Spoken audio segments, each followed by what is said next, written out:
Hello everybody, I'm Ellie and today I'm going to show you how to make sourdough two different ways. The first way is jalapeno cheddar and the second way is chocolate chip. Now I've been making sourdough bread for a few years now and this is my first time doing chocolate chip. I have tried doing jalapeno cheddar before and it turned out really great. So let's get into it. Okay, so the main way to make like the base of the sourdough bread is with a sourdough starter. You should have enough and it should be a little bubbly. A lot of recipes say active and bubbly, but really it works if it's not that bubbly. And you need some water and some salt and some all-purpose flour. You can use like whole wheat too, but I haven't really experimented with that and you might need to adjust water amounts. Alright, you also need some jalapenos. You need a 1/4 cup of sliced jalapenos, 4 ounces of cheddar, 125 grams of chocolate chips, some cocoa powder, and some brown sugar.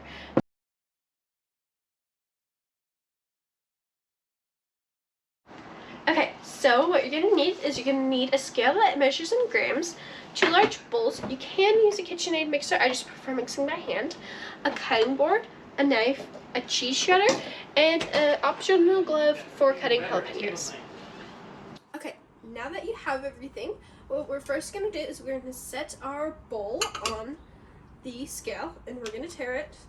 And then next thing we're going to take our sourdough starter and we're going to measure about 100 grams.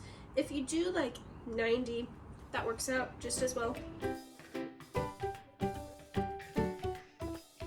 Alright, now that you've measured out your sourdough starter, you're just going to tare that and we're going to put some water in next.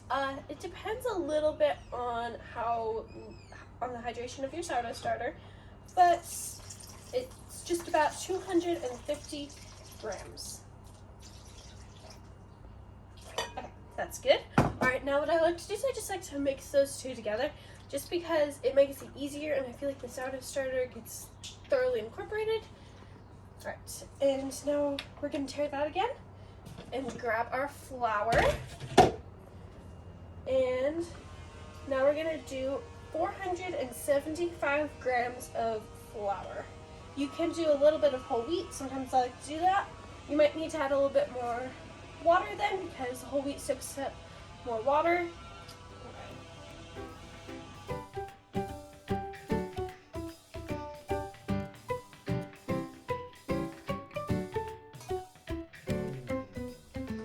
Now what we're going to do is we're going to do our salt. It actually looks like a lot of salt, but it turns out delicious. So we're going to do 10 grams. We're going to mix this together.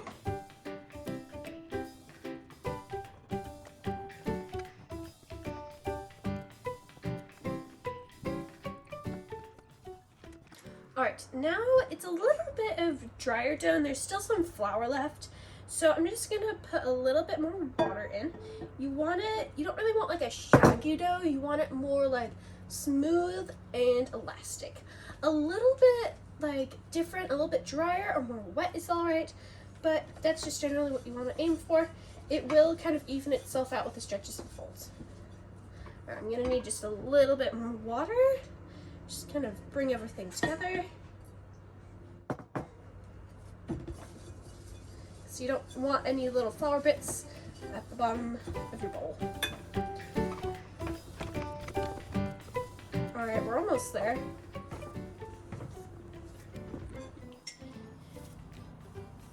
Alright, so this is pretty good. It's like mildly sticky, but it does kind of pull any of the excess dough off of my hands.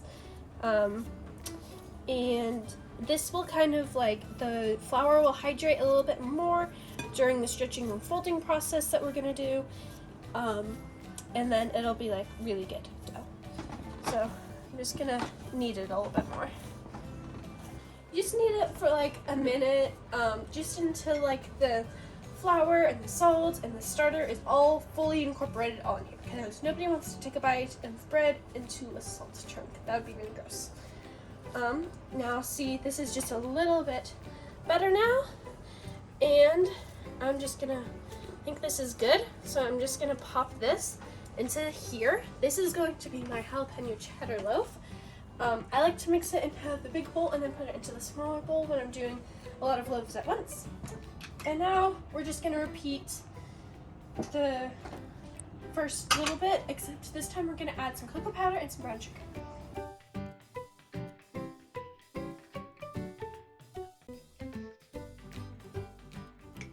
Alright, that's 90 grams, that's good. You only need like a little bit of starter left, so really not that much.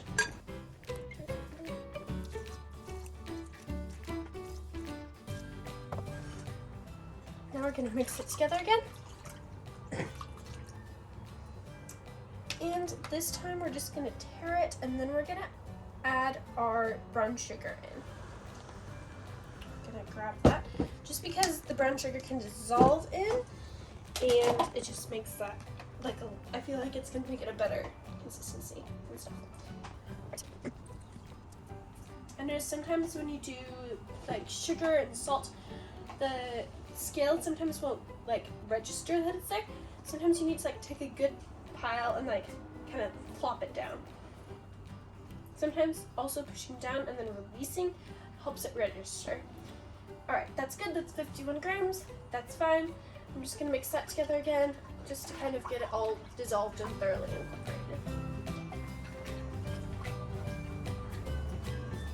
Alright, now I'm going to add some salt. Once again, 10 grams.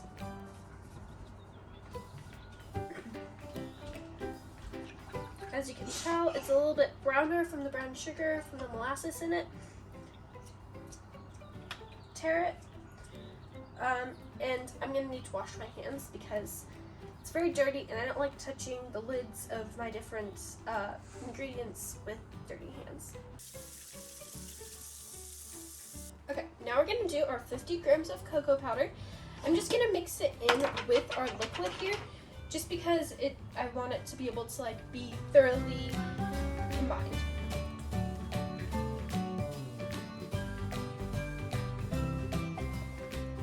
Might want to use the same technique of getting it as the salts and the sugar.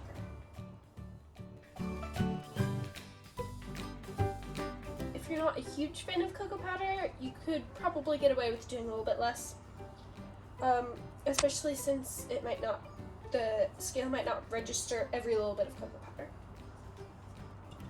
Alright, that's good. 46 is fine, just because I'm not sure that it got every part of that. So I'm just gonna mix that together with my hand again. Break up any chunks, just because you don't want a giant chunk of cocoa powder.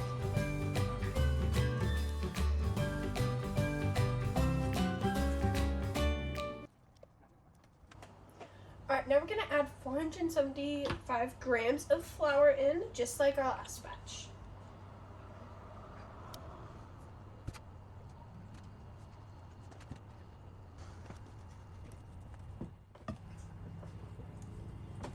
Alright, you're going to need probably more water as you go along. I didn't realize that, but that's fine.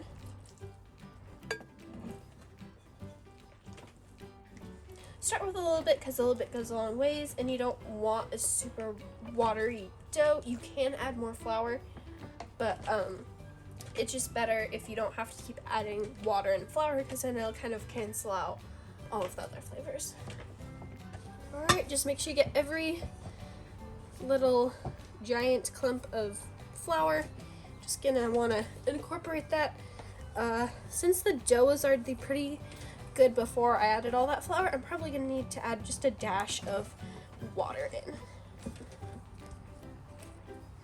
because you don't really want a stiff dough. The more liquidy it is, I think the better it rises, personally.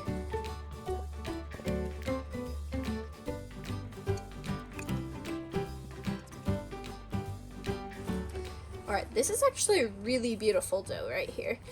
Like, it feels good and it looks so good. It smells delicious. I wish they had smell-o-vision for you to be able to smell this.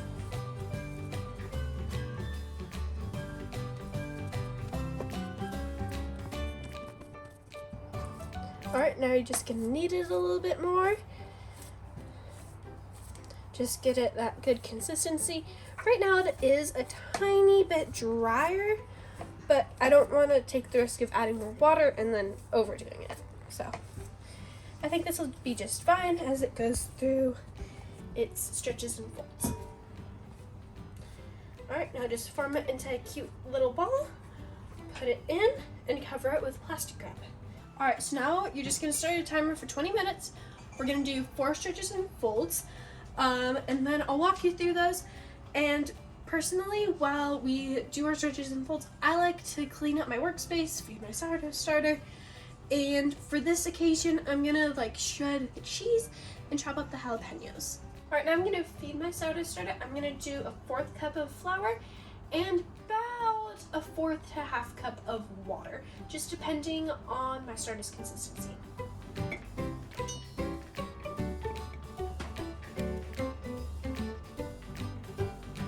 Alright, so just a 1/4 cup of flour. Just going to slide that in. I like to mix my starter with one of these nice orange rubber bowl scrapers. You can also use a butter knife or a spoon. The spoons I find collect all the gunk a lot easier, so I don't like to use them. And now I'm going to pop in some water. You need more than that. You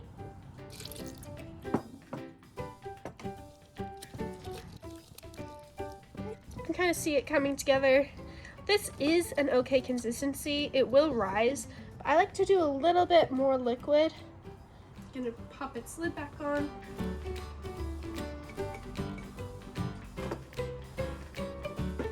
And now we can finish cleaning up. I like to just feed my starter afterwards, just to be sure that it survives. Alright, cleanup time now.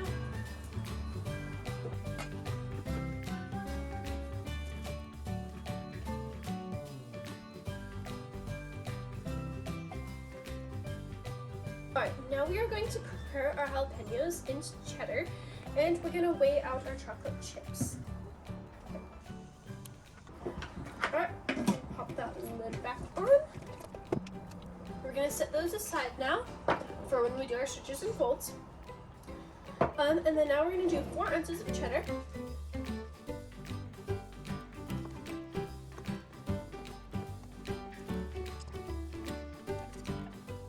Alright, our timer just went off, so now for the chocolate loaf we are going to stretch in our chocolate chips. So just kind of sprinkle them on top and stretch and fold them in. So if you don't know what a stretch and fold is, you just take your dough, you pull it, and you put it back on top of itself. Pretty simple.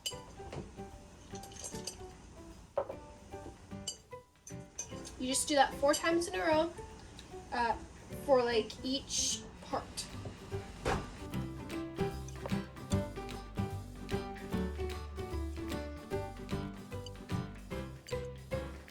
This actually feels really good. It feels like Play-Doh consistent. Alright, I did all of the 4 stretches and folds, but I kind of want to knead those chocolate chips in just a little bit more, just to be sure that they're fully in there and they're not going to fall out into the bowl. So it's pretty good now. I'll just poke those in a little bit, and as we do more stretches and folds, they'll all get fully incorporated and evenly spread out through the dough. Alright, for the jalapeno cheddar one, we're going to do 1 stretch and fold before we start adding our cheese and our jalapeno, just to get the dough a better consistency before we start adding our ingredients in. Alright, this is actually a lot stretchier than the chocolate. It still feels good, but it's a little bit more sticky, but that's fine. Alright, just make it a little ball, if you like, and just put it in the bottom of the bowl. Alright, now we're going to cut our jalapenos.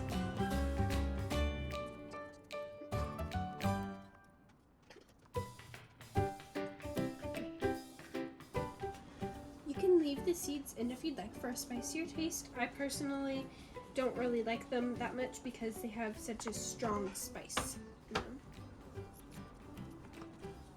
Alright, now you can cut them however you like them, however big you would like them, just thinking about what you would like to bite into. If you want to bite into a giant ring, or if you want to bite into a smaller little spurt of spice.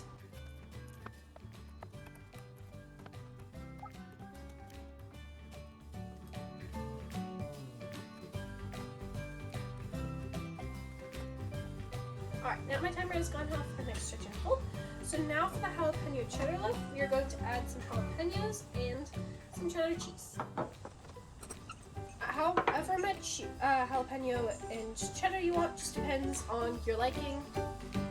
I do about like a 1/4 cup of jalapeno and about 1 to 2 ounces of cheddar cheese.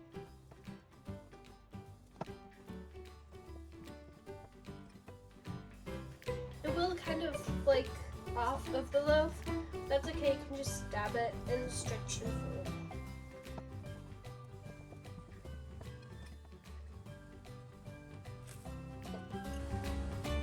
This is a really good consistency and it smells amazing.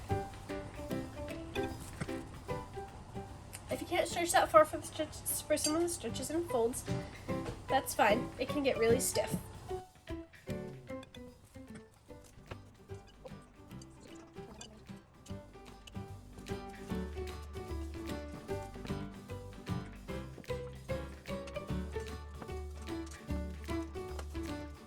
You can do anywhere from 4 to 6 stretches and folds. This is my 4th one, so this will be my last one. I'm gonna now after I do that, then I'm gonna let these sit for overnight, and then tomorrow morning I'll put them in banetons and then put them in the fridge to sit for a couple hours before baking them.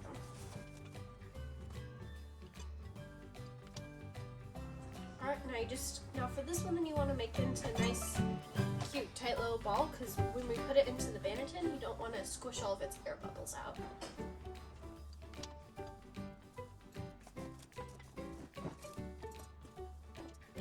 Alright, now I'm just going to add a little bit more cheese, just because I don't feel like this dough has enough.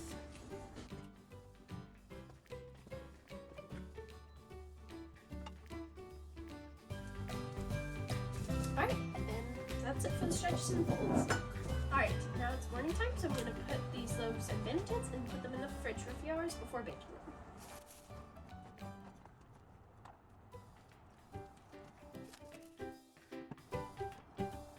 Alright, and now I'm going to put a plastic bag around them, just so that they don't dry out in the fridge.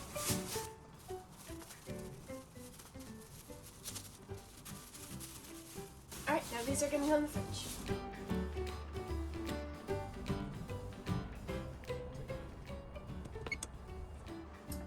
Now our bread has been in the fridge for a few hours and our oven has been preheated for a few minutes.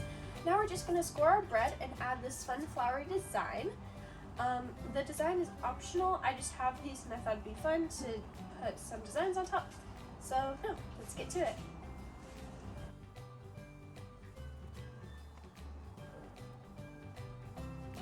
Alright, now we're going to score it.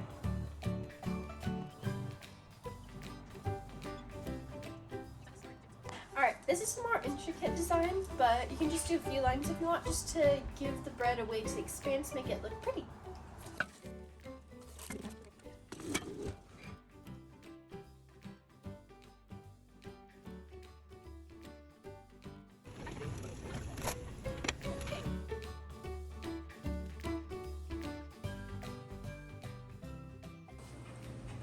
Oh, that's a little cooked, isn't it?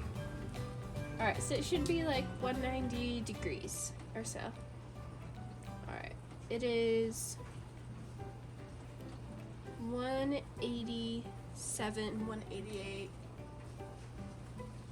So I think I'll take it out now.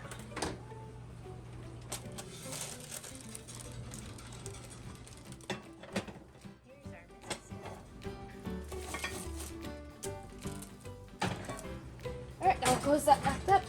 Get that ready for the chocolate loaf.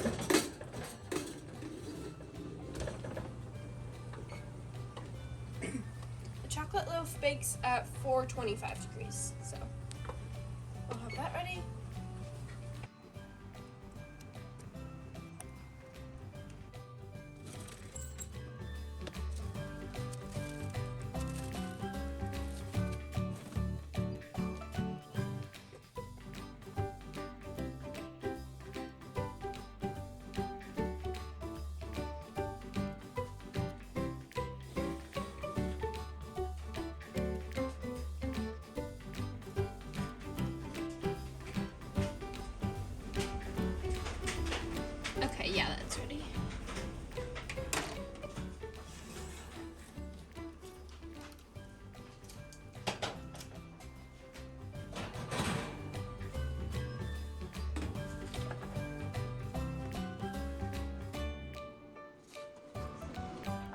now these have cooled for a few hours, so now let's cut into them.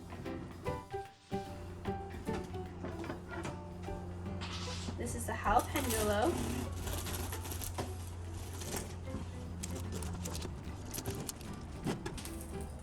Ooh, that looks very fluffy. You can see the jalapeno bits through that. Alright, and now let's see the chocolate loaf.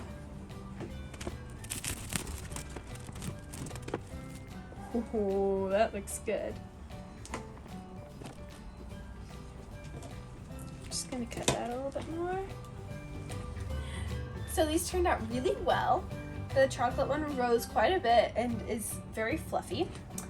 The jalapeno loaf is a little bit flat. I'm not quite sure why, but it still looks really good on the inside.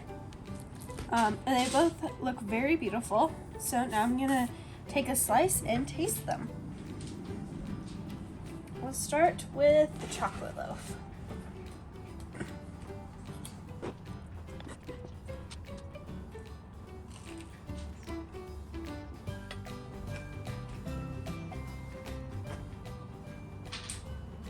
It's really good. It's very chocolatey, which I like. And yeah. Alright, now we're gonna try the jalapeno cheddar loaf.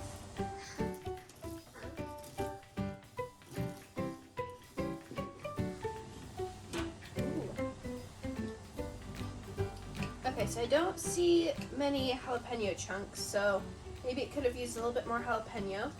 The cheddar is a little difficult to see, so I can't really tell if we need more of that yet, but let's take a look.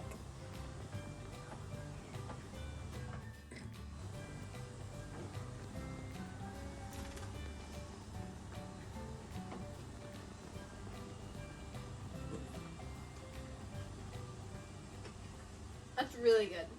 It has like a lot of flavor. The cheddar is very salty. There's not much of a very strong jalapeno taste, but it's still really good. It has like a lot of flavor in it, and it's really nice and fluffy.